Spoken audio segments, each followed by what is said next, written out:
Al llegar, una escena inesperada en el aeropuerto. 2 humanos, completamente cubiertos, con un traje blanco, casco luminiscente y termómetros pistola de alta precisión, se acercan, apuntan, controlan temperatura. Después la escoltan hasta su lugar de cuarentena. Desde que volvió, no ha visto otra cosa que calles vacías y controles. Cualquiera podía percibir que era algo que se venía acumulando. Ninguna sorpresa, más bien la sensación de que por fin había llegado. Todo como en las películas, un paciente cero en una localidad remota empieza a expandir una extraña enfermedad que amenaza con barrer al mundo. Fragmento de la novela Aldao, de Teresa Andrueto. El contagio de más de 200 personas por un nuevo virus en Asia ha prendido las alarmas de la Organización Mundial de la Salud. La pandemia del COVID-19 demostró las consecuencias de la rapiña insaciable del modelo que habitamos. ¿Fue una oportunidad perdida? ¿O quizá, en ese tiempo extraordinario, siguen estando las claves para disputar un mundo distinto? La rápida vuelta a la normalidad, ¿fue normalidad o una forma del olvido? Algunas preguntas para este episodio. Los monstruos andan sueltos. Un podcast sobre nuevas derechas producido por Claxo en alianza con Diario AR. En este podcast hallarán las voces de intelectuales, escritores, escritoras, investigadores, investigadoras y activistas. Nuestro foco no estará en los palacios de gobierno, sino en la sociedad que habitamos. En este podcast encontrarán monstruos, pero también destellos en la oscuridad. Narración y contenidos, Ana Cacopardo. Yo vi la pandemia como, en términos personales e intelectuales, como bueno, la apertura a un nuevo ciclo, ¿no? Viví la pandemia con una mudanza de Buenos Aires al sur, a la Patagonia, y viví la pandemia con mucha pérdida. Escuchamos a Maristela Svampa, socióloga intelectual y activista socioambiental. No es grato el recuerdo, porque yo perdí a gran parte de mi familia. Cuando en el inicio mismo de nuestra conversación virtual evocamos la experiencia de la pandemia, Maristela se conmueve. Hablamos por Meet, ella en Alemania, yo en Buenos Aires. Me gustaría abrazarla, pero no puedo. El duelo ha sido largo y bueno, son tiempos de sanación, de reparación, que para mí vienen sobre todo por el lado del trabajo colectivo. En la memoria de la pandemia aparece algo del trauma, pero también la esperanza. Parecía imponerse la idea de que el mundo necesitaba un nuevo guión basado en la ética del cuidado de la vida. En ese sentido, el año 2020, con la pandemia, yo experimenté la apertura de un umbral, como tanta otra gente que efectivamente pensó que era posible, a partir de esa crisis extraordinaria, pensar en otros horizontes de futuro. Lo que vi es que es posible activar el freno de emergencia, ¿no?, del capitalismo cuando se dan situaciones de crisis extraordinaria como era la de la pandemia. La cuarentena en muchos países a través del mundo ha llevado a que baje la contaminación ambiental. En Colombia se vio una zarigüeya caminando con sus hijitos sobre su lomo en una vía abandonada. Un oso hormiguero cruzó tranquilamente una carretera y los delfines jugaron con las embarcaciones. En ese momento hubo como una apertura de la conciencia global acerca de el peligro que hay si ignoramos los grandes problemas, que en ese momento aparecieron como claramente, por un lado, las desigualdades sociales, ¿no? Si no resolvemos las desigualdades sociales, este mundo está definitivamente perdido, ¿no? Y por otro lado, el carácter zoonótico de la pandemia, ¿no? Que nos advertía acerca de la destrucción de los ecosistemas, ¿no? Porque efectivamente las pandemias están ligadas a ellos, debido a su asociación con los saltos zoonóticos de los animales a los seres humanos de estos virus que proliferan. Dicen que hay pavos volando sobre las ciudades, o cerdos por las calles vacías, y patos salvajes que ya no existían. Eso dicen, y nadie sabe si es verdad o mentira, que hay pumas en las ciudades y hormigueros no sabe dónde, y carpinchos. Las calles y los parques, las ciudades y las autopistas ya no son humanas, se las han apropiado ellos. Nadie sabe si tendrán conciencia, si de algún modo desconocido se comunican patos con pumas o carpinchos con pavos. Tal vez lo hacen desde siempre, solo que nunca nadie se ocupó de oírlos. Fragmento de la novela Aldao, de Teresa Andrueto. Entonces, ante esos dos elementos fuertes, por un lado desigualdades sociales, por el otro lado carácter zoonótico de la crisis, nosotros pensamos, quizás equivocadamente, o yo pensé quizás equivocadamente, que podía avanzarse, ¿no?, en un nivel de propuestas, pero a nivel global, digo yo, ¿no?, de cambio estructural. Sabemos que no fue el caso, ¿no?, que ese momento de apertura fue muy rápido, ¿no?, muy fugaz, y rápidamente se cerró hacia, hacia una salida no solo conservadora, sino que implicó mayor desigualdad, aceleración de la crisis climática, expansión de las extremas derechas, erosión de los valores de la democracia, la expansión de la cultura de la guerra. Lo que vemos es una tendencia hacia el caos y hacia el colapso, porque las grandes potencias no están incorporando los límites ecológicos y biofísicos del planeta. O sea, sí, las fronteras planetarias no están incorporadas y vamos a chocar de frente, y ya lo estamos viendo ante la aceleración de la crisis climática y la multiplicación de colapsos localizados. La deforestación generalizada ha dado lugar a un riesgo mucho mayor de nuevas pandemias, a partir de que nuevos y desconocidos virus pueden dar el salto desde las profundidades de la selva tropical a la civilización humana. Los investigadores de la Universidad de Sao Paulo están preocupados por lo que llaman una bomba de relojería. Pero Svampa propone volver a la pandemia para entender por qué el neoliberalismo volvió recargado, particularmente en la Argentina. Manifestación contra el gobierno argentino en Buenos Aires, desobedeciendo la cuarentena por el nuevo coronavirus. Esto no es rebelión, esto es otra parte de la verdad. Un montón de gente que no sabe qué hacer porque sus negocios están cerrados hace más de 110 días. Y porque deseo una Argentina libre desde todo lo más profundo de mi corazón. Por eso estoy acá.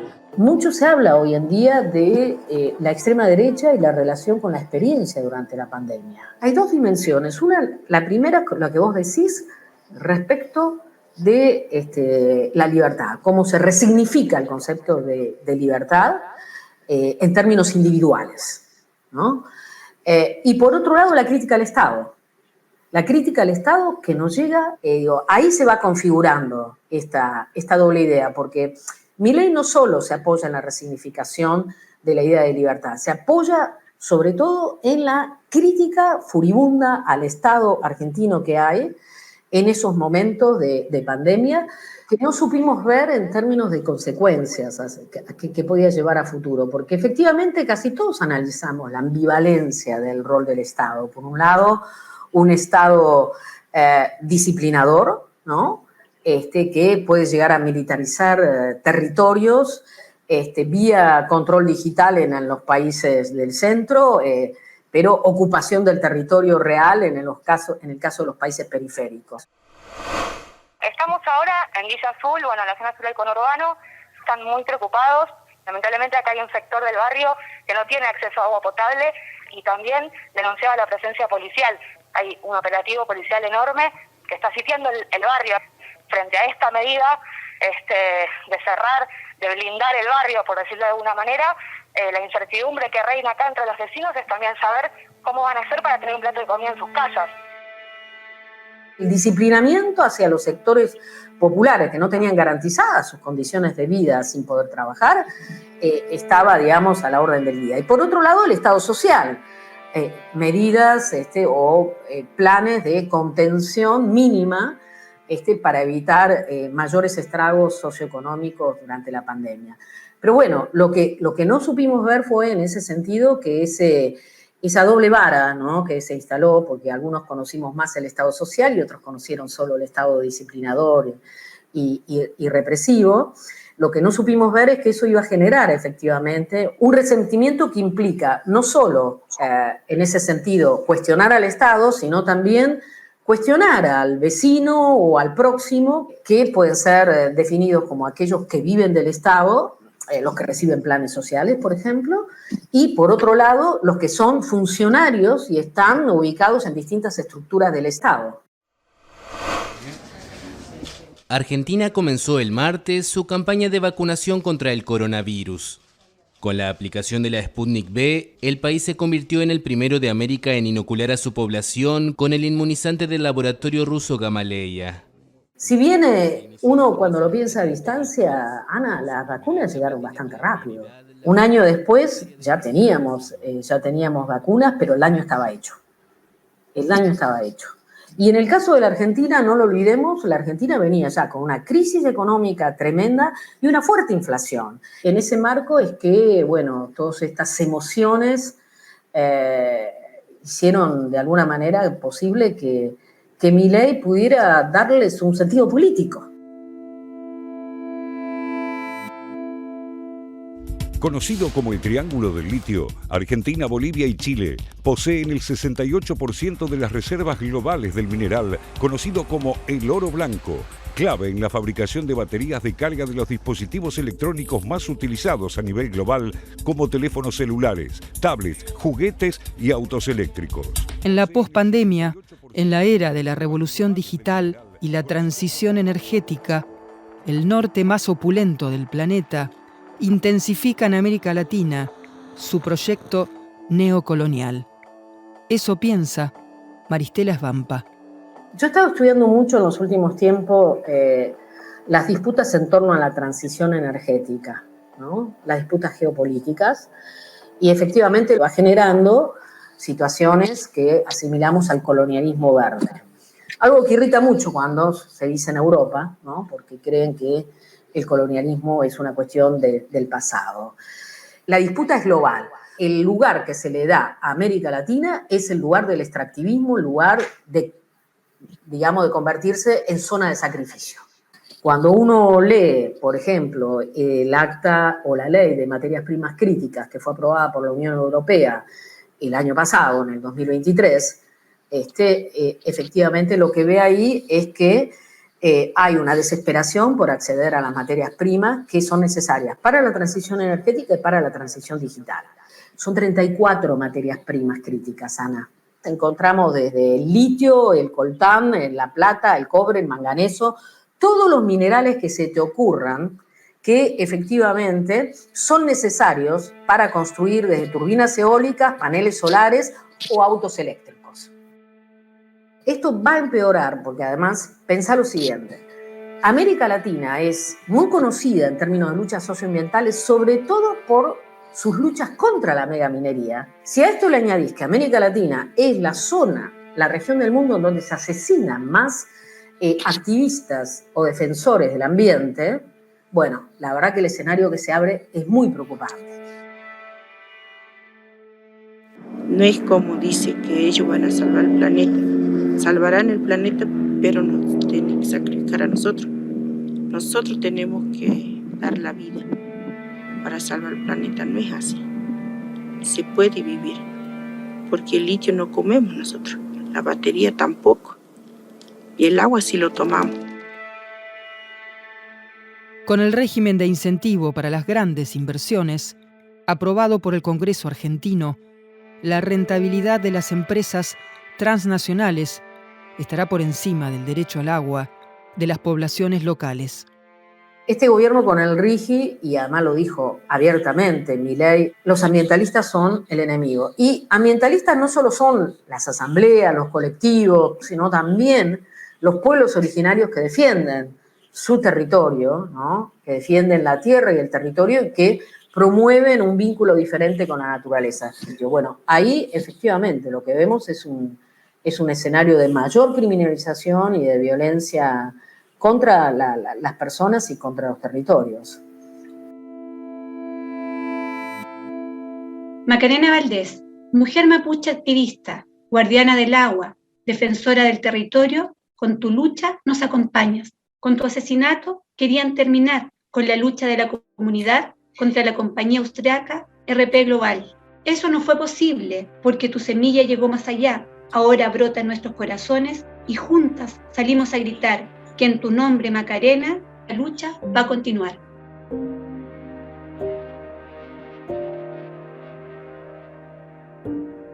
Los monstruos andan sueltos. Un podcast sobre nuevas derechas. Producido por el Consejo Latinoamericano de Ciencias Sociales en alianza con Diario AR. ¿Qué sucede a la democracia cuando la gente se empobrece? Escuchamos al sociólogo y ex vicepresidente de Bolivia, Álvaro García Linera. Presenta su libro La democracia como agravio.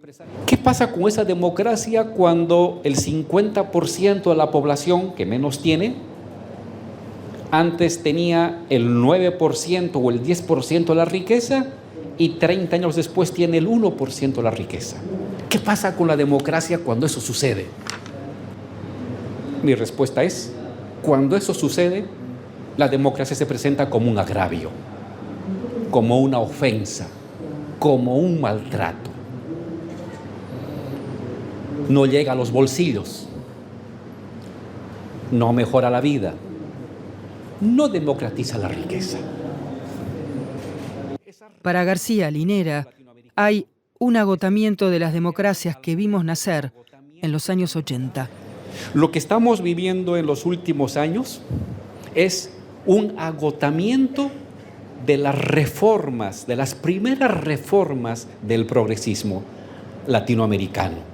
Con sociedades cada vez más desiguales, con corporaciones que gobiernan a los estados, parece evidente el quebranto entre democracia y capitalismo.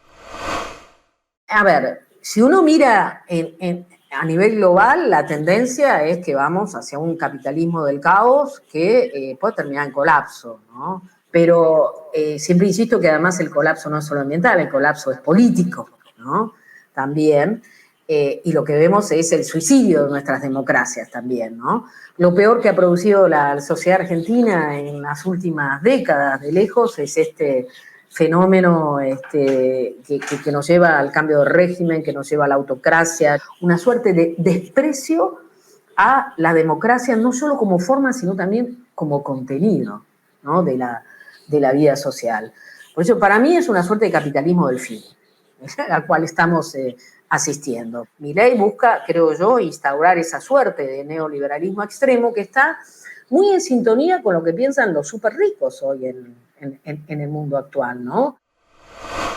Donald Trump incorporó en sus filas a Elon Musk para replicar la experiencia de lo que está haciendo Federico Sturzenegger. Y de hecho, dentro de las cosas que he hablado y charlado con Elon Musk, está en contacto ya con Federico para replicar ese modelo. Es decir, estamos exportando el modelo, digamos, de la motosierra y de la desregulación a todo el mundo.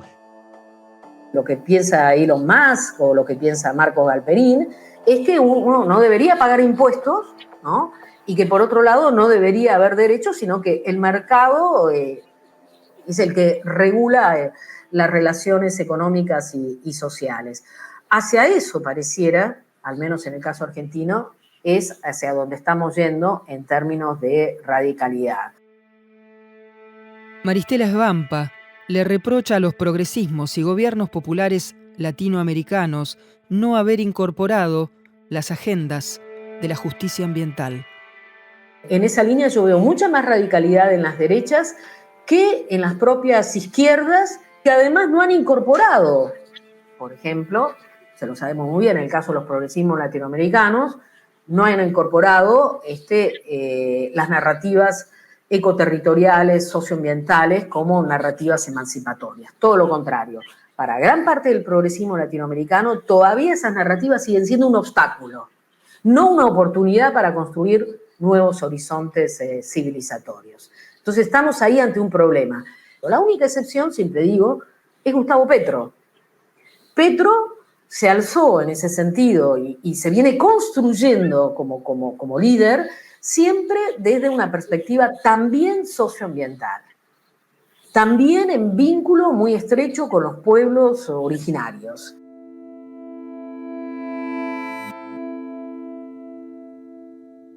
Más de un centenar de pueblos indígenas colombianos actuarán como autoridades ambientales en su territorio.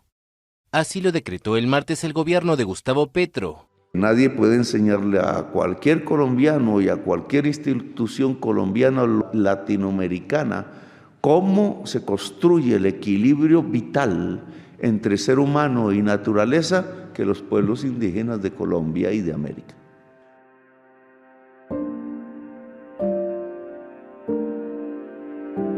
Aunque Maristela Svampa elige la palabra colapso para que no nos queden dudas de la gravedad de este momento, sigue apostando al horizonte abierto y siempre en disputa de la historia.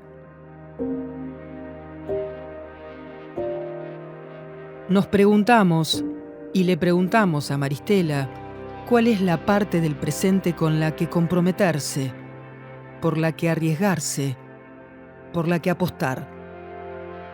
Yo no tengo el derecho de ponerme en determinista y decir, en definitiva, el horizonte está clausurado, porque siempre estoy mirando también hacia abajo, hacia las luchas sociales, territoriales, feministas, ambientales, que son las que abren hacia nuevos horizontes. A ver, para mí el gran tema o el gran problema es cómo volver a reconectar a vastos sectores de la sociedad con valores de igualdad, con valores de solidaridad, con valores de justicia. Justicia social, justicia ambiental. Para mí es eso. ¿Cómo encontramos el modo en generar una narrativa que abra hacia a un nuevo horizonte? Yo no sé si son nuevas preguntas, Ana, te confieso, pero sí creo que eso es lo que se rompió, ¿no? Y que el tejido que surge es un tejido enfermo, ¿no? Es un tejido enfermo que amenaza con devorar a toda la sociedad. ¿Cómo volver a generar tejido sano en una sociedad que viene con esta experiencia? Lo hicimos con la narrativa de derechos humanos en los años 70, 80, ¿no? Después se hizo con una narrativa también de derechos en general y de justicia social. Yo creo que cada vez más que hay que, en ese sentido, generar tejido nuevo con una narrativa de transición ecosocial. Generar otro modo de habitar la tierra, nuestra tierra, incorporar la agenda de la articulación entre justicia social y justicia ambiental. Parece descabellado, obviamente, porque en la Argentina de hoy, donde hay un desguace del Estado y por otro lado va a haber un embate en los territorios de expansión del extractivismo y militarización, con lo cual los escenarios de represión y de violencia, ¿no? del Estado para con los militantes y activistas va a ser mayor, pero por otro lado tenemos que pensar en alternativas. Tenemos que ir pensando en alternativas.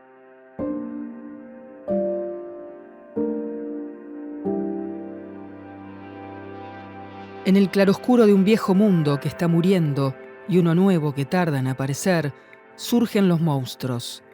¿Cómo resuena esta cita de Antonio Gramsci para pensar nuestro tiempo? ¿Qué monstruos andan sueltos? Compartimos nuestra pregunta de cierre con Maristela Svampa. Yo creo que los monstruos que exacerban los males peores que ha generado el capitalismo, que son la desigualdad, ¿no?, los valores autoritarios, el neoliberalismo en todas sus formas y sobre todo como expresión de mercantilización de la vida. Todo eso me parece que son los monstruos que ha generado el capitalismo, pero son monstruos que no tienen futuro. Son monstruos que implican el suicidio de nuestra sociedad y el suicidio de nuestro planeta. Pero no nos olvidemos, ¿no? No nos olvidemos que los individuos, que los seres humanos somos también solidarios, que hemos aprendido que es a través de la reciprocidad, de la complementariedad, que hemos logrado sobrevivir como especie.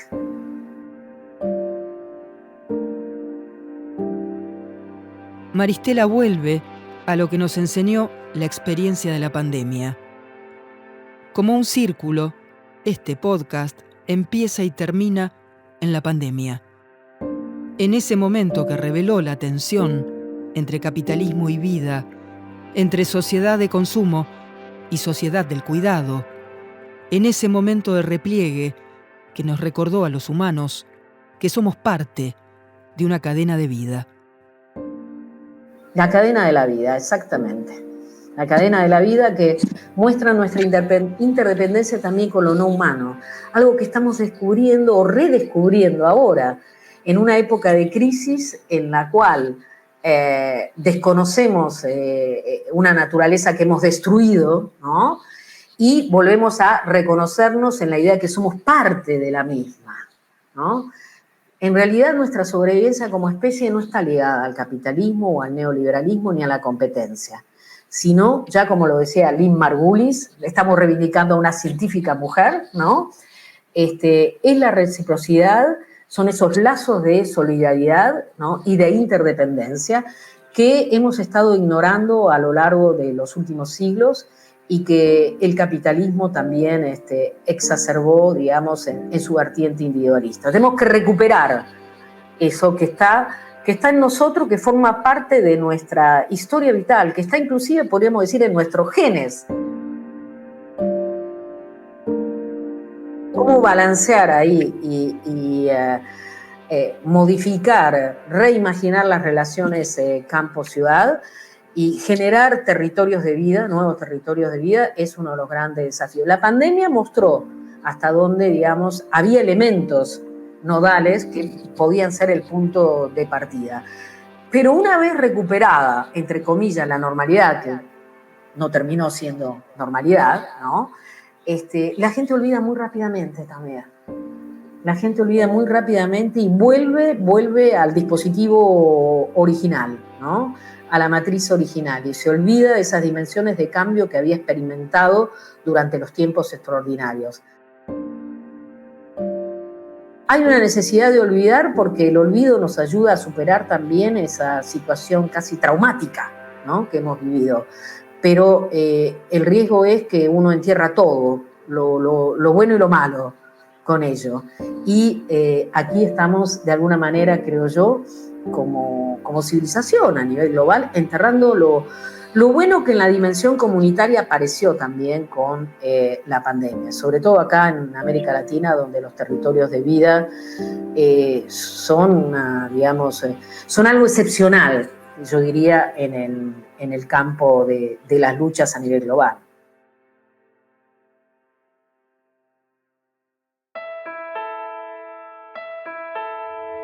Los monstruos andan sueltos, un podcast sobre nuevas derechas producido por el Consejo Latinoamericano de Ciencias Sociales en alianza con Diario AR. Narración y contenidos, Ana Cacopardo.